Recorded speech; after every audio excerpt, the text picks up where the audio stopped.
안녕하십니까. 더불어민주당 의정부갑 박지혜 의원입니다. 오늘 저희가 국회 본청 앞에 기후위기 시계를 이전해서 설치했습니다. 아마 왔다 갔다 하면서 보셨을 것 같은데요. 지구 평균 기온 상승 속도가 심상치 않습니다. 올해 역대급 더위라고 하시는 분들 많죠. 정말 기록적으로도 서울의 경우에 1907년 기상관측 이래 가장 긴 열대야 기록을 세웠습니다. 기후가 정말 변하고 있습니다. 우리 노력에 따라서 그 정도가 달라질 뿐입니다.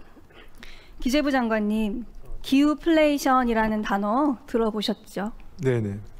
기후변화로 인한 자연재해 증가 등으로 물가가 오르는 그런 현상을 말합니다. 네네. 한국은행에 따르면 이미 이런 이상기후로 인한 충격으로 물가의 10% 정도가 올랐다, 이런 연구도 있습니다. 네. 그리고 앞으로 연평균 기온이 1도 상승할 경우에 1년 후 전체 소비자 물가는 농산물 등 비근원 물가를 중심으로 해서 0.7% 증가한다는 연구를 최근에 한국은행이 내놓았습니다. 지난 7월 기준으로 물가 상승률이 2.6%로 집계되었는데요. 전년 동기 대비 신선식품 지수도 7.7% 증가했고 농축수산물은 5.5% 증가했습니다. 일반적인 물가 증가보다 농축수산물 물가 증가율이 높은 것으로 보이는데요. 여기서 문제는 이런 농작물의 가격 상승이 농민들의 소득 증대로 이어지는 것은 아니라는 점입니다. 폭염 등으로 농작물의 생산량이 감소하면서 이제 농민들은 그 자체로 어려움을 겪고 있는 그런 상황인데요. 생산자와 소비자 모두 어려움을 겪고 있는 것으로 보입니다. 두 가지 측면에서 질문을 드리려고 하는데요. 먼저 생산자 측면에 대해서 농림부 장관님께 질문 드리겠습니다. 예, 의원님. 이런 위험에 대처하기 위해서 농작물 재해보험 제도 운영되고 있죠. 예, 그렇습니다. 네. 재해보험 제도가 이러한 위험 대비에 얼마나 도움이 되고 있는지 한번 살펴보도록 하겠습니다. 네. 재해보험 신청 63만 건이 됐는데 지급이 거절된 비율이 21.1%에 달한다고 합니다. 보상 대상이 되는 수확량 기준이나 손해의 범위가 지나치게 좁게 설정된 것은 아닌지 저는 검토가 필요할 것 같고요. 보장 수준도 마찬가지인데요. 일례로 가축재해보험 같은 경우는 보장 수준이 시가의 60에서 100% 인데 반해서 농작물 재해보험은 가입 금액의 60에서 90%에 불과하다고 합니다. 그 영향인지 모르겠는데요. 아직까지 그 농작물 재해보험 가입률은 절반 정도밖에 안 됩니다. 장관님, 기후변화로 인해서 이렇게 자연재해가 증가하는데 보험을 가입해도 피해 보상이 제대로 되지 않는다면 그럼 다음에 농사를 포기할 확률이 높아지지 않을까요?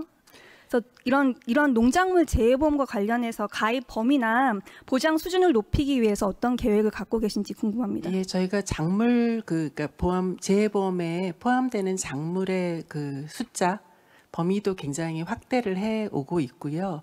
그다음에 그 본인의 힘으로 어쩔 수 없는 기후 변화에 따른 병해충이나 뭐 이런 것들도 보장 항목에 넣는 등 꾸준히 제도 개선을 해 오고 있습니다. 네, 그럼에도 불구하고 것처럼, 조금 부족한 점은 있는 것 같고요. 네. 그래서 저희가 그런 점을 좀 보완하기 위해서 최근에 민주당에서 당론으로 농업재해보험법 개정 법률안을 발의했습니다. 알고 계시죠? 네, 맞습니다. 재해보험에 가입하지 못한 농어민에 대해서 반드시 피해보상 대책을 마련하도록 하고 보험료의 80% 이상을 지원하는 것을 주요 내용으로 합니다. 긍정적으로 검토해 주시겠습니다. 그런데 의원님, 지금도 재해보험 가입 농가 의 경우에는 실질적으로 자기 부담 그 규모가 12.5% 정도 되는 것으로 알고 있습니다. 그래서 이게 보험에 또 그 운영 원칙이 있으니까요. 또 너무 지나치게 그 하게 되면은 좀 도덕적 해이 이런 것들도 발생할 수 있어서 그 점도 좀 고려를 해주시면 좋을 것 같습니다. 네, 도덕적 해이를 걱정하시는데요. 사실은 이제 아직까지는 그 부분보다는 피해 보장이 잘 안 되는 부분이 저는 더 크다고 생각을 하는데요. 이 여러 가지 부분을 고려하셔서 긍정적으로 저는 검토해 주실 것을 요청을 드립니다. 그리고 기재부 장관님, 앞서 이제 그 기후플레이션 말씀을 드렸는데요. 이 농축수산물의 물가 상승률이 일반적인 물가 상승률보다 좀 높은 것 같다, 변동성이 큰 것 같다, 이렇게 말씀을 드렸습니다. 어떻게 관리하실 계획이신가요? 네. 굉장히 큰 질문이긴 하고 몇 번 답변을 하신 적도 있는 것으로 알고 있는데 네, 기본적으로 저희가 그 이제 소비자 물가 지수가 있고요.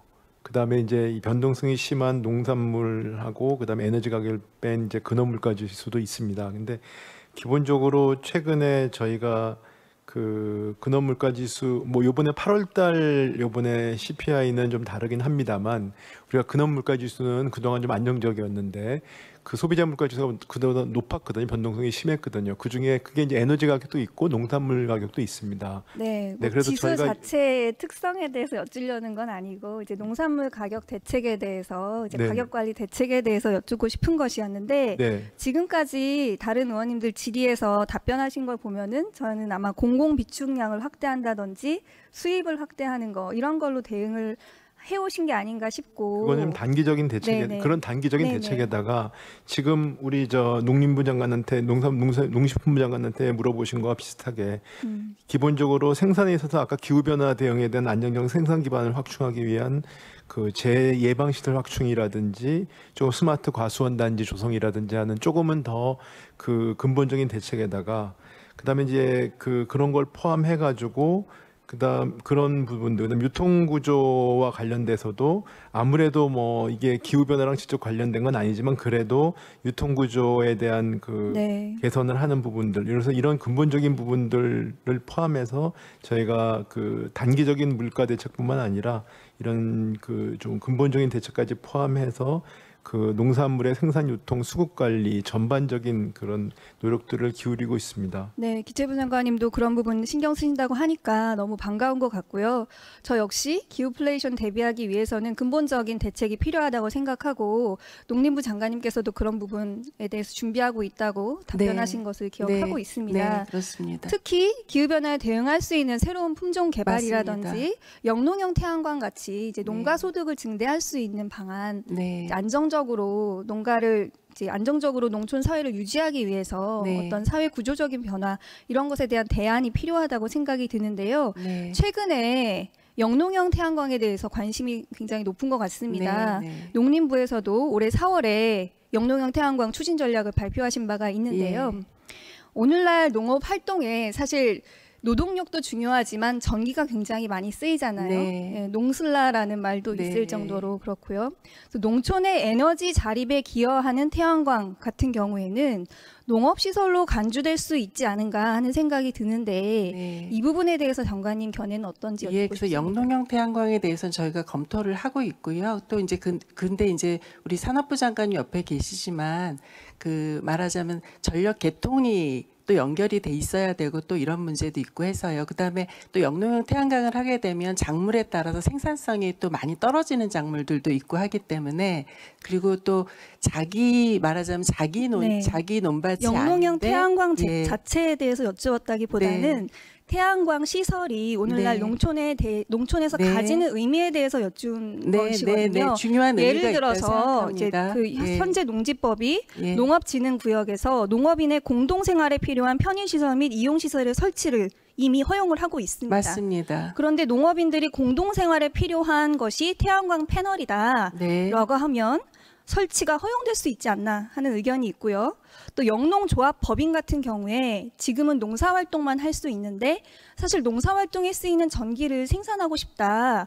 조합 건물 지붕에 태양광 패널을 설치하고 싶다 하는 분들도 많이 계시거든요. 네. 그런데 영농조합 법인이 할 수 있는 일을 농사로만 한정해 놨기 때문에 지금은 네. 할 수가 없습니다. 지금 저희가 그런데 산업단지도 예전에는 제조활동만 할 수 있었지만 산단 태양광이라고 해서 스스로 에너지를 생산하는 활동을 장려하고 있는 것처럼 네. 농업 생산자들도 그런 활동을 충분히 할 수 있다고 생각을 하고 네. 오늘날은 필요성이 더 증가하고 있다고 생각을 네, 합니다. 네, 의원님. 그런 점에서 영농형 태양광 같이 사실 이제 농지, 절대 농지라고 하는 흔히 말하는 그런 부분에 대한 규제에 대해서 변화를 주는 건 굉장히 큰일이 될 수도 있지만 이렇게 지금 현재 법이 있고 법의 해석상 시행령의 개정 이런 걸 통해서 할 수 있는 일이 있다면 당장 하는 것이 좋지 않을까. 그런 것들이 오히려 방금 말씀하신 개통 부담이나 이런 거를 감안하더라도 오히려 소비지 근처에서 할 수 있는 활동들을 촉진하는 그런 의미의 이제 태양광 발전 사업이라는 생각이 들어서 네. 제 생각을 말씀드렸고요. 예, 짧게. 의원님 말씀하신 그 의도는 충분히 알고요. 그런 주장들에 대해서 검토를 저희가 다각도로 하고 있습니다. 다만 이제 농업진흥지역이라는 건 말하자면 그 우량 농지잖아요. 그래서 농업을 하는데 그 절대적으로 좀 보전을 해야 되는 농지로 지정을 해놨는데, 예, 그렇죠. 네, 네, 네. 물론입니다. 그런데 이제 아까도 말씀드린 것처럼 근데 그 우리 작물에 따라서는 영농형 태양광으로 생산성이 급격하게 떨어지는 작물들이 있어서 검토 중인 검토 중인 것이고요. 그다음에 영농조합 법인의 그 활동 범위에 대해서는 저희가 전면적으로 검토를 하고 있는 중입니다. 그래서 의원님 말씀하신 의도를 충분히 알았고요. 저희 공감하는 부분도 있습니다. 그래서 종합적으로 좀 검토를 해서 나중에 보고를 드리겠고요. 그 기후변화와 관련된 것은 저희가 아까 부총리님께서도 말씀을 하셨지만 생산부터 그 유통까지 종합적으로 기후변화에 대응하는 전략들을 저희가 이미 과수에 대해서는 발표를 했고 그 종합적으로 원예 농산물 전체에 대해서도 지금 준비를 하고 있다라는 말씀을 드리도록 하겠습니다. 감사합니다. 예, 그렇습니다. 예. 맞습니다. 아직 쟁점이 좀 몇 가지 남아 있어서 검토 중입니다. 네. 잘 알겠습니다. 네. 네.